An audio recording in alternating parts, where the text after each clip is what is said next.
I'm your host, Grayson Brulte. Welcome to another episode of SAE Tomorrow Today, a show about emerging technology and trends in mobility with leaders and innovators to make it all happen. On today's episode, we're absolutely honored to be joined by Michael Wayland, autos reporter, CNBC. On today's episode, Mike and I will discuss the changing auto business. There's a lot of change, and we break it down. We hope you enjoy this episode. Michael, welcome to the podcast. Thanks for having me on. It's great to have you here. There's a lot going on in traditional automotive, and there's a lot going on in autonomy, and we've got a little bit of hint of fairy dust, if you want to say Disney-esque, going on with Tesla's We Robot event. What do you think? The We Robot was more like an iRobot event. It was a lot of sci-fi fiction. It was very light on details. Everyone who I spoke with after the event was very disappointed in it. I think everyone who wasn't a kind of diehard Tesla fan was pretty disappointed in it. I mean, they delayed it, they stoked it up, and like a lot of things with Tesla, we got there and it just wasn't a lot of substance. Obviously we saw the stock the following day sold down, I think 8.9, 8.8%.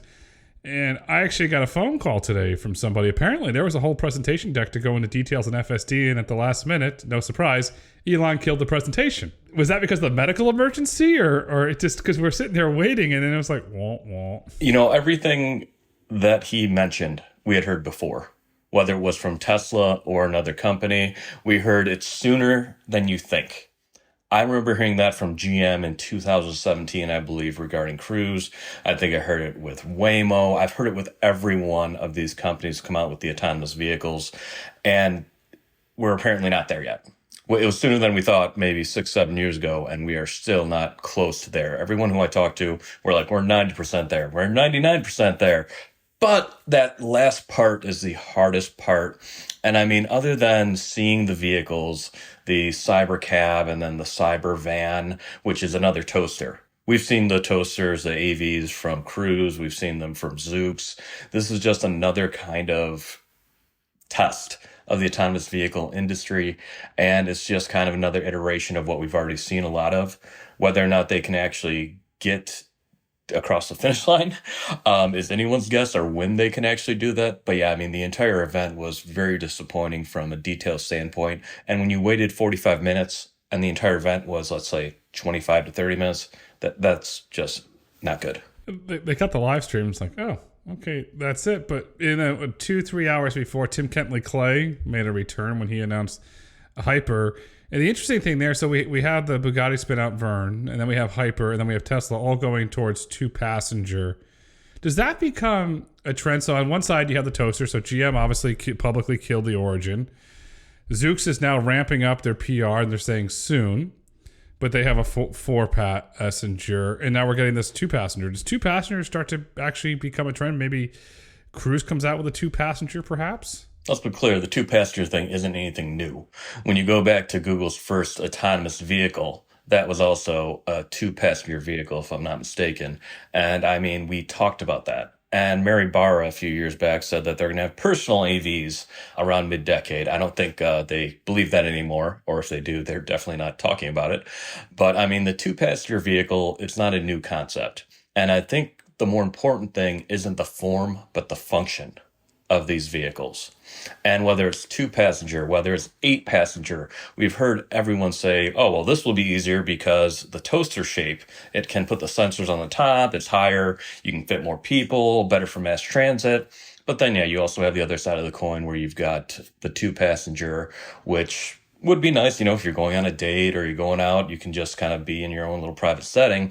But does it really matter if you're in a minivan or a two-passenger vehicle, if it's driving itself and there's no one else in the car? I mean, if you're doing mass transit, a little bit different. But yeah, I mean, the two-passenger vehicle, great idea. We've kind of seen it again, just like with a lot of things we heard from Tesla at the We Robot, iRobot event, whichever one you want to call it. And we're just going to kind of see these iterations continue to come out.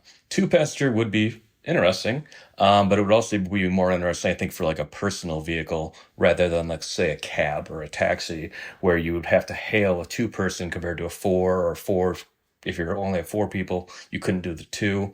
That's why we're seeing the toaster formats. That's what I've seen for years.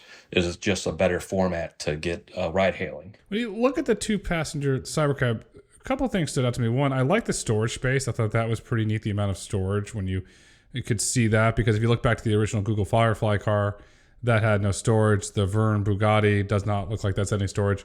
And all the data I've seen is that people want storage, whether like it or not. And then Tesla says, and I'm going to go on the record and say this has got to be Elon's favorite number, 30,000, when he said it's going to be 30,000. And then me being me, and you understand this, okay, so is that additional $8,000 for FSD?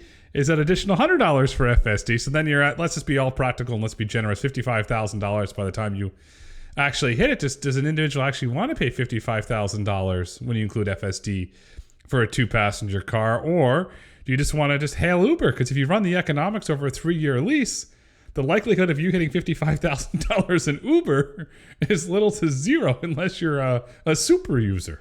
I mean, he was talking about 5 cents per mile, 10 cents per mile. Those are very optimistic costs per mile. And the $30,000 tag, if he can't make a $30,000 vehicle profitable right now without FSD and without everything, I'm highly doubtful that we're going to get a $30,000 robo-taxi, because then what's the point? What is the point of selling any other vehicle if you can get a $30,000 robo-taxi? So maybe it's a $30,000 production cost and then $100,000, I mean, full self-driving, no steering wheel, no pedals, but then you get into the regulations. And you can only have so many of those vehicles without manual controls out there. And it's essentially a test fleet. And we ran into that with Cruise, we ran into the other ones. So, I mean, a lot of this, again, is a lot of optimistic thinking, and it's kind of announcing it before I think we're ready to actually go there. But yeah, I mean, if you can come out with $30,000 robotaxi, I think we probably would have heard a lot more detail about it rather than here's the grandiose vision. Is coming. And the full self-driving, I mean, we've heard them change the dialect and the tone regarding FSD. Now, it's supervised full self-driving, which is a contradiction completely in itself in the name. So, I mean, we kind of just see the needle move back and forth with what he's actually talking about. Autopilot before, now FSD, FSD beta, and now supervised full self-driving, where the point is that we're eventually going to get to full self-driving. But if you're going to call it full self-driving, I feel like it should probably already be full self-driving and not supervised. You got to give him credit on one sense. He's just following the industry trend where everybody makes things up in terms of names. So you got level 2 plus, and you have all these different variations that tend to happen. But underlying all of this, is there an emerging trend where there is, perhaps Tesla has data, Verne has data, Hyper has data where consumers do not want to share the vehicle, and that's why this format's coming there? Because remember, for a while, this is back when Kyle Vogt was CEO of Cruise, it will be shared, and then obviously we saw it's not going to be shared because it went the way of the dodo bird. Is there an underlying trend there that perhaps consumers, they say, okay, we can make a smaller vehicle we don't want to share? And if you look at the Cruise Chevy Volts when they're in use, it's 2-passenger because they don't let you sit in the front seat. It's 2-passenger. I fit 3 people in the back, and it's very tight. But for the most part, it's a 2-passenger vehicle. Yeah, I mean, I don't want to share a ride with people. If I'm going to the airport or something like that, maybe a shuttle, and if it gets like $50 off.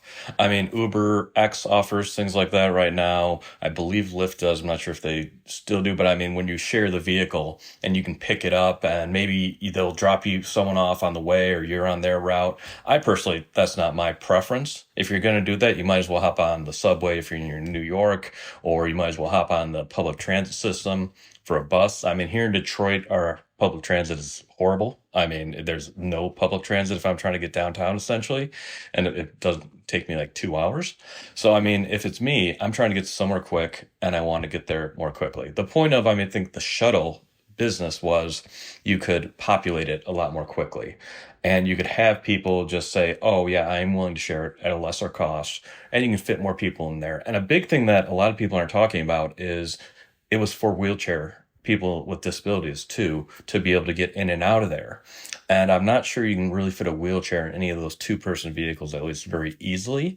And when we talk about the benefits of AV and mobility, it's always been one of the main drivers is to help people with disabilities, maybe someone who's blind, maybe someone in a wheelchair, kind of get around. And I think we hear that every so often when somebody gets in trouble, like this is the main goal. But yeah, I mean, we can get there. But the shared mobility thing, people don't like sharing. I mean, it's human nature. We want our own thing, and if you're paying for it, you want to have that. And if you're with people that you are out on the town with, or you're going out to dinner, you kind of just want to be there with yourselves, or you might as well just go mass transit compared to an AV. Yes, you're right about that. Before we get into that, is the disability public transit market, so right up the road from you in Ann Arbor, is May Mobility, and they've been very focused on that, and they're very committed to it. They partner with Braun Mobility to build that special version of the Sienna minivan. Do they end up just cornering and owning that market? Since if you talk to Edwin, he really believes in it. He just doesn't pivot on a dime. He's really doubling and tripling down on it. Yeah, I mean, May Mobility has had its problems as well with growth and with expanding. And I believe they actually just mentioned some cutbacks more recently. So I think the vision is there, and I think that's a great vision to have, honestly. And I think a lot of the automakers have kind of left that behind in the form of profits, profits, profits, or the AV's not working, or we can figure something else later. But I mean, in general, it would be very nice to see that continue, but it's just not where we are right now. And the technology hasn't played out as anyone expected. The market's changing. The narrative's changing. You want to talk about narrative changing? In Detroit on October 10th, Trump gave a speech, and whoa, he wants to come out and ban Chinese cars and autonomous vehicles in America. Is that trying to get ahead of the NAFTA loophole with BYD? The autonomy, it seems that, this is my personal opinion, that Elon's in his ear on that one. But the Chinese vehicle, it seems that that's trying to get ahead of BYD. Any thoughts on that speech and what if he does win re-election, what he wants to do? He also said some not too nice things about Detroit while in Detroit during that speech, which might not have been the best choice of words with that. But no, regarding the Chinese vehicles, I mean, the Biden administration has already said that they're going to try to move to block Chinese vehicles and the software in the vehicles from being on U.S. roadways. And I think that's more of a concern for the national government, for Secret Service and things like that, for national security, is to kind of where's that data going and what are these cameras collecting? When you look at it, I mean, we go to China, the US goes to China, they have to partner with the JV, they have to kind of show where that data is going and staying local. Same thing with TikTok, the ban on TikTok that they're trying to do in the US. And the more worrisome thing is the data. Where's the data going? How is it being used? And I think when you have, let's say, robotaxis, yeah, that could definitely be intriguing for someone to be able to record everything and everywhere your vehicle's going, especially depending on, where you're at or who you are in the country. So I think, I mean, Trump or Biden, when you're looking at kind of banning the China vehicles, they can tariff it, they can try to stop them, but it's just a delay. I think the more important thing is the data and where that data is going in the onboarding compared to, I mean, just banning all vehicles, because that typically doesn't work. Well, I'll put my science fiction hat on. We've all watched Squid Games. You can have the gas come in. You don't know. I mean, you see all sorts of wacky stuff that happens because then it just gets that whole imagination going. If President Trump does win re-election and he does go forward with a ban on Chinese autonomous vehicles, is that the end of the Waymo Zeekr deal? I mean, in U.S., yeah, I would say so, because I mean, if they're building that in China and then they're bringing it here, yes. But could Waymo be looking at China? Could they be wanting to operate there? I'm not sure on that. Obviously, they're focusing right now on the U.S. They're in a handful of markets.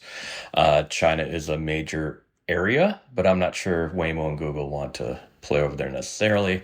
But yeah, I mean, if we ban all China AVs, I think it's going to get into more so who owns what and where it's coming from.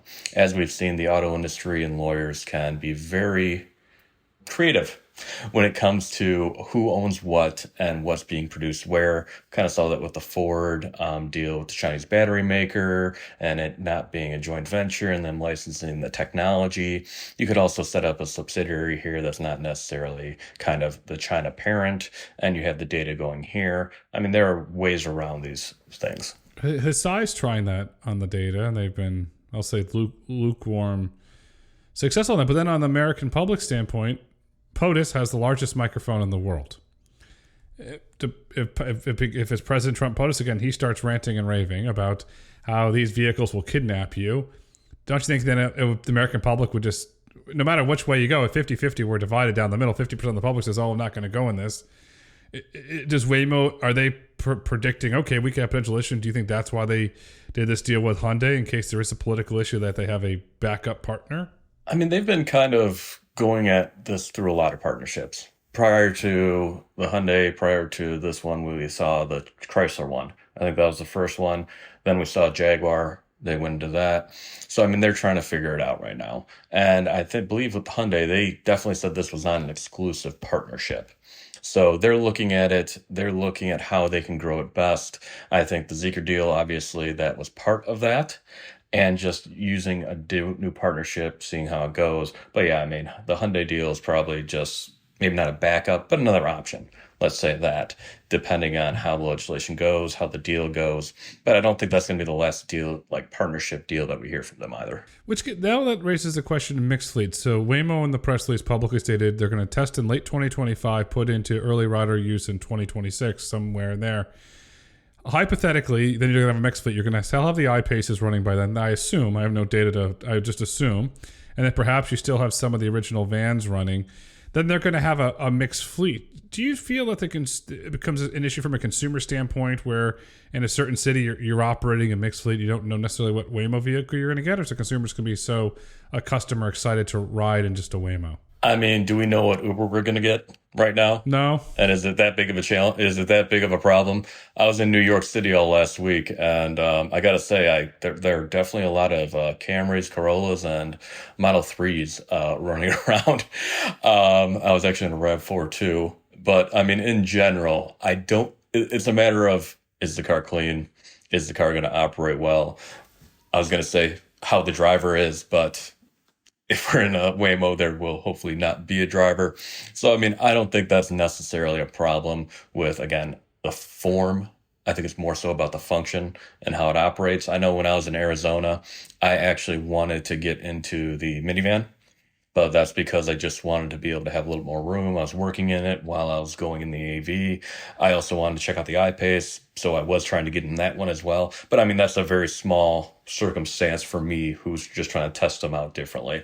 I think the mixed fleet, it is what it is. I don't think the general public would necessarily care. I was funny enough. I was in New York last week as well, and I had good Ubers. And this is not from a driver, from a clean perspective. I had good Ubers and I had okay Ubers, and they ran the gamut. And there was, you're right, it was Toyotas, and for some reason, every airport pickup and drop off was a Highlander. For some reason, I had all black Highlanders. One thing that did stand out to me at Tesla's We Robot event was the cleaning robot. That was interesting. Do you perhaps see that Waymo could partner with an industrial manufacturer and do some sort of cleaning along those lines as well to try and cut the labor costs as they scale it from a cleaning perspective? So this is an interesting point. And I believe when they showed that robot, though, he was also talking about it being inductive charging as well. So I heard inductive charging and I kind of was like, well, I've heard about that for more than 10 years now, and it's very difficult to do. I think the self-cleaning vehicles is also extremely difficult to do. I've gone through a lot of logistics terminals, that whether that be Mannheim or back when GM had Maven, and the biggest thing that they learned, and one of the most difficult things, is keeping the vehicles clean and making sure that your customers are happy with the vehicle. Same thing with peer-to-peer. There was peer-to-peer through Maven. We've seen peer-to-peer elsewhere. And people don't take care of the vehicle when it's not theirs like they would their own vehicle. And that has been a problem. And the logistics and the cleaning, and even with the swap a lease or what was it, subscription vehicles. I mean, people, once they're in a vehicle, they get used to it, they like it, but the getting in and out of it, the re-cleaning it, the kind of just the back end of it, Carvana too, I've been to their facility. It is a lot of work. And I'm not sure we're just there yet for automated or autonomous clean robots to come in and get everything out of the vehicle. Harry Campbell, the rideshare guy who covers the Uber and Lyft, the whole rideshare market, we're good friends, and he talks a lot around. We talk a lot about autonomy because obviously he's invested on the driver's side, I'm invested in the autonomy side. And he goes, solve this one problem for me. So what's that, Harry? Solve the puke problem. If somebody pukes the driver finds him in the app right away and goes to a drive-through and gets it cleaned, and I think it's a $150 fine. It's okay. He says, how do they solve the puking issue in autonomy? Is it a sensor, or do they turn a camera on? Because the driver's going to know, not to be graphic, they're going to know if it smells or not. But the Waymo with no driver, and just not might see it, but you're not going to know if it doesn't smell. How do you think that they solve that issue? Since unfortunately, Harry told me it's rather common in Ubers. I've heard a lot of stories about that and other issues in AVs, but that is a very good point. I didn't know you were going to go there, but I mean, at 2, 3 a.m. and AVs running around, yeah, that can be a problem. And that is, you can't really have a computer smell that, I don't think. I guess you could run an air quality test. But I mean, when I was in Waymo, they had cameras on you. And Cruise had the same thing. They have somebody monitoring the situation. And I think that's where we're going to be for a long time, because there are a lot of things that people do accidentally or on purpose in vehicles, and that could be a cleanup one. I also had, I've got a 5 and 8-year-old. When they were babies, changing them in the car or anything like that, and just the smell of someone who might food, things like that nature are very difficult. But yeah, the puke aspect. Oh yeah, that is, if you can solve that, I think you've got a game locked, and maybe you should find a SPAC to go in. Oh jeez, Louise. Was it George Jetson that did Smell-O-Vision? It was one of those Hanna-Barbera cartoons that did Smell-O-Vision for something. There's been a few of them. I want to say that, and didn't Back to the Future have something like that? I can't remember. Okay. Yes. Or they had the microwave where you threw in the thing and then it became an entire meal, and he had the FaceTime on the TV or something like that. But yeah, the Jetsons, I guarantee, probably had that, and they had the robot cleaning. Look at that. I mean, Elon just watch the Jetsons, and we can figure out what happens next. Just you call George Jetson and get the future. When you look at the future, Cruise is on the comeback trail. We've seen public statements from Mr. Paul Jacobson, Miss Mary Barra, that they're committed to it for the time being. I'm not going to put a timeline up, but they said that they're committed for the time being. What are your thoughts when Cruise is coming back online? All signs point, and they publicly stated this, Dallas, Houston look to be their, if you want to use their term, comeback markets. What are your thoughts on Cruise beginning service, and what all signs point to sometime next year? I am skeptical on Cruise. I am skeptical on Tesla. I am skeptical on anyone who's announcing AVs, essentially. Even Waymo and Growth, they are doing very well. But as we saw with Cruise, you can have some missteps, or you can have some problems, and then things go south pretty quick. Cruise's comeback, as they're talking about it, I mean, when you're coming from the bottom, you have nowhere else to go but up. They had a lot of problems with the leadership. They had a lot of problems from what we've heard with some of the tech. And they're just trying to kind of revive the operations, because it was one of the major bets by GM CEO Mary Barra. And we've been hearing about it now for almost a decade, about how this was going to be the future. This was going to be a growth opportunity. And so far, it has done none of that other than cost them billions upon billions of dollars. I'm sure they've learned some stuff in the R&D and maybe helped Super Cruise, but we also had Ultra Cruise that GM was going to do, and they killed that. As you mentioned earlier, they killed the Origin as well. So yeah, I mean, it's incremental kind of steps here, but I really think we need to see how it plays out. And GM right now is in a cost-cutting mode, and Wall Street really wanted to hear from GM at their investor day how they're going to fund Cruise going forward, and they didn't give any real answer on that either. Obviously, they're going to keep putting in their own money. Honda's in there still. I believe Walmart is still in there. CareSoft kind of backed out. Not CareSoft, SoftBank. CareSoft is a teardown company here. SoftBank backed out. So, I mean, I'm kind of wait and see with Cruise, honestly, kind of like how Wall Street is, because even at the growth that they were doing, they were still losing money, and they are just trying to get back on their feet at this point. I think what's really going to happen, and I think maybe a better route just from people who I speak with, is going through partnerships, whether it be Uber, Lyft, or anyone else, and kind of being able to have that partnership to have a built-in audience, because they've been doing this for so long. And yes, Waymo, the one rider and everything like that, is great to have, and you can control your data, you can control a lot of different things, but this is really complex when you're talking about managing a fleet of AVs, when you're trying to just do it off the ground. They're doing good so far, but yeah, regarding Cruise, I think it's going to be a long journey ahead. How long do you think Wall Street will give them? Because at some point, the heat's going to turn up. Are we looking at mid-year 25? Because to me, it's a show, don't tell. scenario where they're going to want to see progress. You mentioned Uber; they had the partnership with Uber, so obviously they'll have demand because of that. Do you think maybe they'll give them to second quarter to say, okay, to start showing some sort of minuscule growth, or do you think it's not even going to be that long of a leash? Much like the auto industry itself, AVs and the buzz around them has been cyclical. And GM is funding Cruise at, let's say, $1 billion each year. And I'm not sure Wall Street's going to be the one to decide whether or not they should continue funding them.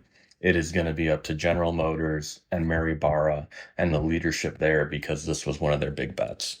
Wall Street can comment this, that, but right now GM's focus is on profits and making sure that their business is operating as best as possible to prove that they can operate in a down cycle, to prove they're different than their crosstown rivals, let's say Ford, Stellantis, and others. So, I mean, in general, I don't think it's going to be Wall Street that pressures them to dump Cruise. It's going to have to be Barra and that team and the roadmap to getting them back on the road. Because if they don't see a lot of growth or a lot of initiatives going quickly or going well, or if there's legislation problems like we've previously seen, then that's going to be problematic. And Mary Barra, if she has definitely shown us one thing over the past decade or more, it is that she is willing to cut things. She is willing to ditch something that isn't working. And for Cruise, it would be a major one for her to do that. But she exited Europe. She exited Australia. She's done a lot of different markets. They killed Maven. They killed the Lyft investment that they had when they were on the board. So, I mean, if she sees something that she doesn't like, or she doesn't see an end game to it, she will cut it. If you look at killing things, to me, it seems that the Hummer EV would be up there. And I'm saying that purely from a sales number. It's public data from a sales number. It didn't do very well. Where do you see their EV business going? And does it really truly get, if you want to use the term, back on track? I mean, the Hummer, that was a unique project. They wanted to beat Tesla to market. If you remember during that time, Tesla was like, we're going to go have a truck. That is the bread and butter for the Detroit automakers. And they didn't want what happened to the EV market to happen in EV pickups. So they did a major turn and said, we are going to get a truck out as quickly as possible. And yeah, we will just get it out there and we will be the first. So Tesla doesn't have that first mover advantage. The Hummer was it's a niche vehicle. It always has been. They've got the SUV out there now, but it's still a $100,000 plus vehicle. When you're looking at that, yeah, you've got leases now that are cheaper. They were supposed to be, I think, at about 60,000 right now, maybe 70,000, where they had the trim walk, and they just never got there. And we're kind of seeing that. They missed the boat on the whole EV buzz, where everyone wanted an EV, where we were in that bubble, and people had it. People who wanted an EV didn't have them yet. Tesla was still ramping up. And anyone who wanted a truck, it's just a very odd market. For GM's EV strategy in general, we've already seen them change their tone, change the dialect. The 20 by 35 all in on EVs. Barra hasn't completely taken that goal out, but she's been saying, we'll be guided by the customer. We're going to be guided by the customer. We also saw, delays in the Buick EV, and they're supposed to be all EV by 2030. Cadillac is no longer going to be all EV by 2030. So we've seen a change in dynamic quite quickly in GM's tone and how they are marketing the EVs. I think the Equinox EV and the Blazer EV are very important products, and how those finish over the next year is going to be interesting. The Hummer itself, we'll see what happens. GM also has 3 pickup trucks right now, EVs, which is in a market just oversaturated right now. So we're probably going to see a lot more changes to that. And they have a second all EV plant coming on. At least they say they will, in about 1.5 to 2 years. So once that happens, they're taking learnings from what they did with the Hummer at that plant and taking it to Orion Assembly. We'll see how that goes. But yeah, the whole all EV, all in, I don't think we're going to hear much of that anymore. I talked to a lot of delivery drivers, especially in the city. There's a common denominator. A lot of them are using Yukons or Escalades, a very common vehicle in high-end livery services. And when you speak to the delivery drivers, they don't want an all-electric Escalade. So it won't work for us. And they all have different reasons, but they say it won't work for us. So they want the gas one. And they put so many miles on it, more than you and I probably put on a lifetime. They put on a year to 2 years, and they're every year to 2 years, they're buying a new Escalade, or their companies are buying them for them. All right, so let's drive over to Dearborn. The F-150 Lightning, the Mustang Mach-E, what's happening? It seems like they came up to all this hype. Bill Ford came out, so my first car was a Mustang, so we chose this. And all the hype around the Lightning, and that better than the Cybertruck, and then we had public numbers.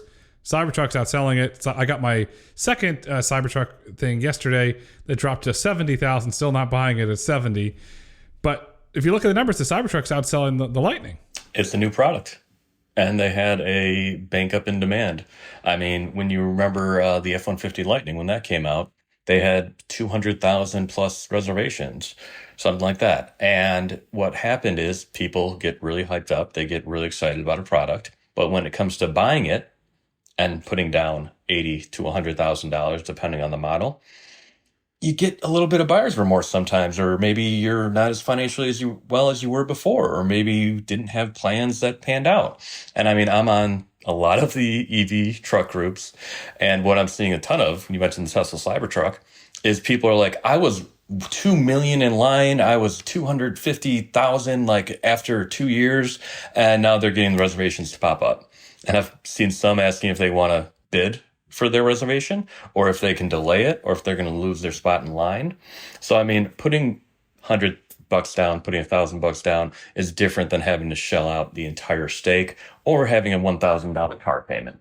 The Tesla Cybertruck beating the F-150 Lightning and all the other EVs, it's the newest vehicle. And they had already had a built-in audience for it. As most product life cycles go, sales start here, build up, peak, go back down when the vehicles aren't changed. Tesla's been witnessing that too, given they haven't changed their vehicles. Rivian's kind of in that phase too. So, I mean, I wouldn't make anything just out of a couple quarters. We'll see how it goes in the long run. Here's the little dirty thing that nobody's talking about publicly about the Cybertruck. You have to buy it. You can't lease it. And my advice to everybody that will listen, never buy an EV, lease it, because the depreciation is, I'll give you an understatement, bad. And that's an understatement on some of these things. You lease it, and Tesla will give you 2-year leases if you get a good deal because Tesla does all these crazy financing deals from time to time, zero interest. If you can lease it for zero interest and no money down, okay, in 2 years you give it back. Who the heck cares about the depreciation? But now you got to buy it, and then you have buyer's remorse. There's that funny gentleman on X, the car dealership guy. I don't know if you ever follow the car dealership guy. Yeah, he and I talk. Yeah, yeah. So he does great content. I'm a big fan of his, and he does really good content. And he retweeted a video of a gentleman calling into a dealership trying to get out of a vehicle, and they put it on speakerphone. He was trying to get out of the Hummer EV, and the guy was $55,000 underwater. It's remarkable. And does that become a hindrance when you have, that's public data, and then you can go across the line of a variety of those $100,000+ EVs, the depreciation is all public value. Does that become a deterrence for individuals wanting to buy an EV over, say, 70,000 because we have all this public data on how bad the depreciation is and how badly you're underwater 2-3 years into it? I would hope so, that customers will look into this. I would hope that they would kind of look into this. As with you, or anyone who has asked me if I should buy this EV, I say you should lease that EV for one and see if you like it. And also the leasing deals right now are great, especially the $7,500 federal tax credit when you add that in. And GM right now is trying to get as many people in EVs as possible. So, I mean, here in Detroit, you're seeing deals on leasing for $270, $237 for the Equinox EV or Blazer. And I was talking to actually someone in New York last week about the payback and the residual values and the financing companies for these automakers and who are financing the EVs. And when you add up kind of the payments that they're getting versus the cost of the vehicle, there's a gap there.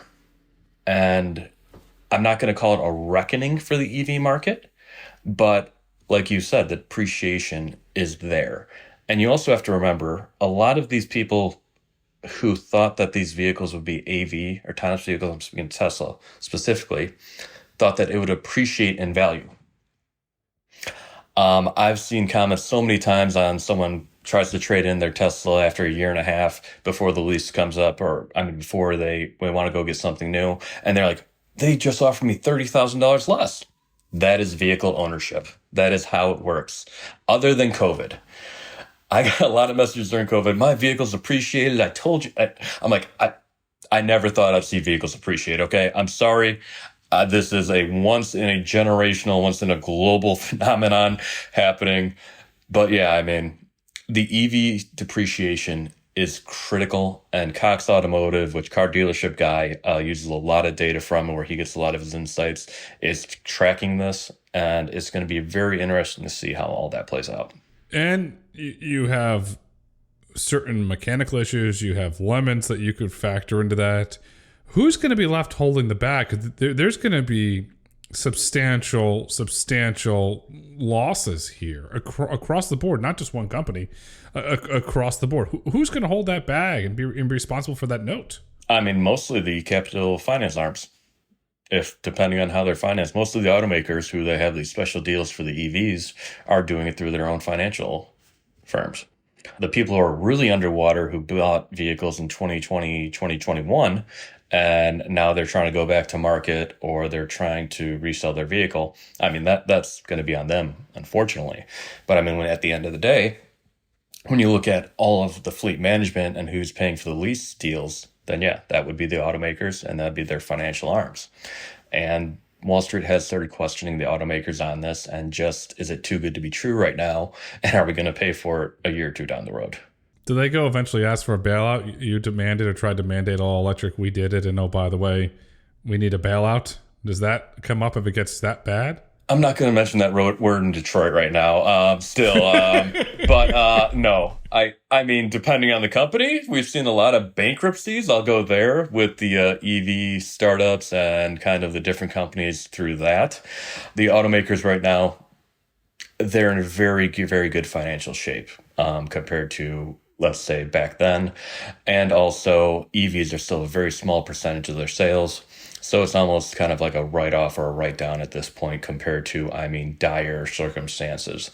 We saw what happened with the Hertz deal and how Tesla controls the EV pricing market, and they still do. That's kind of changing a little bit as their market share dropped below 50% this year. But I mean, in general, Tesla is a behemoth, and they kind of decide where the EV pricing, where the EV market's going. That's how it has been. And now the automakers are just trying to get into it and just trying to compete. But yeah, I mean, we're talking about single digit percentages for their sales. So I don't think we're in that dire of circumstances like that. If you look at a global OEM that having some strategic issues, VW. I thought you were going to say Stellantis. Oh, that too. Well, I mean, what side of the pond do you want to start on? Do you want to start on our side of the pond, or do you want to start on the German side of the pond? All right, so you started it. We're going to start with Stellantis then. I just got Where are they going to go? I just got off a roundtable with Carlos Tavares, and they did a management shakeup. They have a new CFO. He will be stepping down at the end of his contract limit. And I think that's probably good for the company in general, because he got the deal done and he made sure that the deal was moving forward, but they mishandled the US market. They mishandled the bread and butter. And I've always been told one thing with Chrysler, dating back to Chrysler, dating back to Fiat Chrysler, Cerberus, you don't mess up cheap. Like, you don't mess up cheap, and they messed up Jeep. They have the prices way too high for the Jeeps. They tried to keep the profits that they had during COVID, everything up here where the demand was just outreaching the supply, and they didn't adjust. And they mishandled the inventory, they mishandled the market. It appears they're kind of doing that turnaround plan, and they've got some traction. But in general, they messed up Jeep, and that is the kind of cardinal sin if you buy Chrysler. Ram also, Sergio Marchionne, the past CEO, did an amazing job with building Ram, investing in that brand, and bringing out trucks that people wanted. For a little bit there, they were outselling Chevy. That was like astonishing feat then, and then that was the peak and it fell back down. But in general, I mean, Stellantis is rebuilding. They need to rebuild. And I just think they mismanaged the U.S. market. Okay, so you stepped into it. I'm going to open the door even more. The Wagoneer. What was the decision behind the Wagoneer, and especially from the price point of where they were trying to go with the Wagoneer? That $100,000 to $120,000 plus price tag. Yeah. I mean, they were trying to compete against Escalade. They were trying to compete against Land Rover. And what happened was that vehicle got delayed so much. I mean, if they would have had this vehicle out a decade ago, they could have priced it right in line, probably a little bit better with Yukon XL. But there's been so many changes from when that vehicle actually, the idea and thought process of that vehicle. I mean, Sergio Marchionne was still running the company, and they were supposed to put that on the Ram 1500 platform right after. That ended up not happening. Then you had Mike Manley over there, and he was just trying to keep the company afloat to get a deal done. And then we finally wound up with the Wagoneer that we have now, and it was just mismanaged for the launch as well as the production. There were a lot of production problems at that plant, and it just didn't turn out as much as they thought it was going to be. And they needed a 3-row vehicle. Jeep needed a 3-row vehicle for a decade. And then they launched the Jeep Grand Wagoneer L ahead of it, and then the Wagoneer, and then the Grand Wagoneer. And I honestly think people just didn't really understand it, and the launch cadence of it was kind of skewed, and they launched the 3-row Jeep Grand Wagoneer before the regular Grand Wagoneer, and people were very confused by that because they've had 5-6 generations of Grand Wagoneers, and they're like, why do I have a 3rd row seat? But yeah, I mean, the Grand Wagoneer and the Wagoneer, and just the way it was built, the way it came out, it just, bad timing, bad management on how they were bringing that vehicle out. Going in the Wayback Machine, we're going to the 90s here. How many different versions of the Wrangler, whether it's the Rio Grande version, you had all these different versions. Was they trying to go back to their roots? Because every time you would see different, it was, it was trims, it was speakers, but they had different colors, but they all had different names, and then they put them right on the side of the Wrangler. Was it they were trying to get some inspiration from that, and then unfortunately didn't work? Jeep always draws inspiration from the past, and they have a lot of historic names. They can get a little crazy with the trim naming. I mean, that's what you're talking about. They had the Wrangler, and then that was the Wrangler. But I mean, no, the Grand Wagoneer, at one point, we kept asking, is it 2 vehicles? Is it 1? Is it like a Yukon XL thing and there was never a consistent messaging because there were so many changes going on during development of that vehicle that I didn't think they knew exactly what was going on with it. And what we have now is the Grand Wagoneer, and I mean, it's still, the trims are kind of confusing. And then you have an extended version versus I mean, there's just a lot of things going on there, and Jeep does very well with its marketing and branding many times, but with the Wagoneer just kind of missed the mark, and that return to that entrance into luxury vehicles. That's difficult to do, especially when you're known for outdoor adventure. The brand, and this is my humble opinion, the brand didn't translate, because for $120,000 you can buy an HSE Range Rover, and the brand doesn't transition. Then we're going to jump across the pond now, because if you look at issues and things that aren't translating or not adding up, VW, you had the closing of Cariad because you had the Rivian deal, you have the union issues, you have the very public issues inside of Porsche that are not hitting their numbers. First, what are your thoughts on the Rivian VW deal? I keep saying this, but I'm just skeptical. I guess I'm just skeptical in general. But I have some pretty good reasoning for this one. Rivian needed money. They did need money, and I think VW was a olive branch for that. But when I look back, I've covered the industry now for 12 years, and automotive partnerships typically don't pan out. They don't work how everyone thought they were going to when they were announced. I can go back to Peugeot and GM in Europe. I can go back to GM and Ford with 9-speed and 10-speed transmissions. I can even go back, I guess, even before that to GM and Toyota with the Vibe and Matrix production in California, which is now the Fremont factory. That worked out for a little bit, but it didn't live up to all the reputation, all the hype that they thought it would be. And when we're talking about a German company like VW investing in the US and taking a startup software, everything they have, and being like, we're going to hand you over all of our stacks, we're going to put all of your software into all of our vehicles, or even let's just say most of our vehicles, it's just very difficult to believe that that's going to happen. VW is a behemoth. They are a global automaker, and that they're just going to hand it all over to Rivian. I think I'm just very skeptical on that and all automotive partnerships actually working out. So I think it was a lifeline for Rivian. I think it'll give them a lot of capital. I think they're both going to learn and it'll be a shared kind of commitment, but I'm just not sure how much or how far it is going to go for them going software across the board. If it doesn't work, is this another example of VW trying software and unfortunately not succeeding? I'm saying that because there is a long track record of VW not getting software right. And if it doesn't work out, where does Rivian go? Do they have to look for a new partner or perhaps another cash infusion somewhere? Yeah. I mean, they need cash. They've needed cash. And the cash from VW comes in tranches. I was talking to someone else about this in New York last week as well. And I believe those tranches are based on certain performance indicators and timing. So if they don't get all of this cash, they're probably going to need more cash. They're still losing tens of thousands of dollars on each vehicle they sell. So that will be needed. And when you talk about software for the auto industry, automakers have been horrible at software, just like down bad. No one. Tesla, okay, different. I mean, even Rivian and Lucid are having problems with software.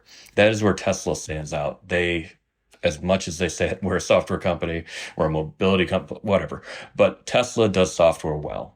GM, not really. That's why they partnered with Google. Ford Sync. I mean, a decade ago, Ford and Microsoft, they thought that they had it down packed. They thought we're all good. We're going to get rid of all the buttons in the vehicles. That did not turn out well. Software is a very difficult thing, and it is not core to automakers to do. And that's why they're having so many problems with it right now. They're trying to do it, but it's very difficult to do when you're literally taking the parts and everything that the auto industry is known and turning it into a digital platform. Here's a curveball. If the deal doesn't work out, does Oliver Blum just do a Hail Mary and buy Rivian? It could happen. Anything is possible, but that would be very interesting with what they're going to do with Scout Motors, which are still building a factory in the US. And that could be a tact in the company. But I think that would be a pretty major tact right now for them to do. And whether Rivian, publicly traded company, it would need to be, that would be an interesting deal, I think. Here's I'll give you two other interesting two deals that should happen. One, VW should really consider unlocking value by spinning out Lamborghini. I believe if you look at the value there, it could trade as a higher multiple. How Ferrari did. Yep, Ferrari's done phenomenal. If you look at it, the stock is raced and it's been off to the races this year. If you look at the stock chart, Oliver Blum should relinquish the role CEO of Porsche, focus on VW and figure out how to unlock value inside of Porsche. That's my opinion on VW. In your opinion, what does all this look like in the future for traditional OEMs from partnership standpoint, from autonomy standpoint, from electrification? What are we looking at? I mean, there's going to be a lot of questions here, but what do you think we're looking at? I mean, if I knew all those answers, I would not be here right now. I would be in a consulting firm making a hell of a lot more money and trying to... those are all the big questions that everyone's kind of dealing with right now. All the changes in the industry, whether it be software, AV, EV, China, I mean, everything that we've talked about. And the cycle we're on right now is talking about capital efficiency and partnerships and being able to do things together. And this happens every 5-10 years in the auto industry where we kind of take a look in the mirror and we're like, well, maybe we can cut this. Maybe we can partner on this. Wall Street, the economy, everything kind of feeds into that on what kind of cycle we're in. We're in a decade almost of growth, and the past 5 years, let's say from 15 to 2020, was spend, invest, AVs, EVs, future, software, and we're now taking a look in the mirror now and looking at all that. So what I would predict for the future for next year, I think we're probably going to hear more about different partnerships, more about efficiency, and also, I mean, the consumer. The consumer is still healthy. But when you look at the data, it is slowing. Spend, everything, it is slowing. And when you're talking about the auto industry and purchasing something that is likely the second most, I hate this term, but it's so true. It is the second most expensive thing that someone will purchase. That's a really important decision. And especially when the ATP's average transaction prices are $50,000, it has priced a lot of people out of the market. We still have people moving to the used vehicle market. And I think the consumer is going to decide how much more investment, how much more everything that the automakers are able to do going forward. Because at the end of the day, it comes back to product. The auto industry is all about product. They're all about vehicles. It doesn't matter what a company says, if they're a mobility company, software company, if they're going to be whatever else they're going to call it, an AV company. It's all about the product and the consumer handing their money over for said product to then be able to allow that company to invest. So in general, more partnerships, more capital efficiency, and tactical investments in things, not necessarily let's throw a bunch of money at everything and see what sticks. And as we watch the consumer, we have to watch rising insurance costs. Insuring these vehicles is getting expensive. And if we've seen the New York Fed, if you read the Liberty Street blog, you see the rising delinquencies of autos, they're plus 90. You see the rising credit card delinquencies, the rising debt. If you can combine that, even though they're okay now with increasing insurance, we have issues, and those issues are eventually going to come over to auto because the consumer is, I'll use the word, tapped out for these higher end vehicles. Michael, this has been fun. I can go on for another 4 or 5 hours with you, but I've been told that we got to wrap it up. So as we look to wrap up this insightful conversation, what would you like our listeners to take away with them today? I guess that I'm very skeptical about everything in the auto industry, but maybe it's because I've just been covering it for 10 to 12 years. But no, I mean, the conversation was great. And I really do. I've been in AVs. I've been in EVs. I enjoy and very much think that they are a part of the future of the auto industry. But it is extremely difficult. All of this. Autonomous vehicles are very difficult. Changing a consumer's mind from gas to EV to AV is extremely difficult. And we've seen that the past 5, 10 years. And just look forward to kind of covering this and hopefully talking about it more in the future too. You and I both know, and you've alluded to this, the consumer really controls the up and downs of the auto business, both on trend and financially to buy the vehicles. And unfortunately, it is the second largest purchase most individuals make in their life. Today is tomorrow. Tomorrow's today. The future is a changing auto business. Michael, thank you so much for coming on SAE Tomorrow Today. Thanks again. Thank you for listening to SAE Tomorrow Today. If you've enjoyed this episode, please kindly rate and review on your favorite podcast platform. Your feedback is invaluable to us as we work to produce world-class content. SAE International makes no representations as to the accuracy of the information presented in this podcast. The information and opinions are for general information only. SAE International does not endorse, approve, recommend, or certify any information, product, process, service, or organization presented or mentioned in this podcast.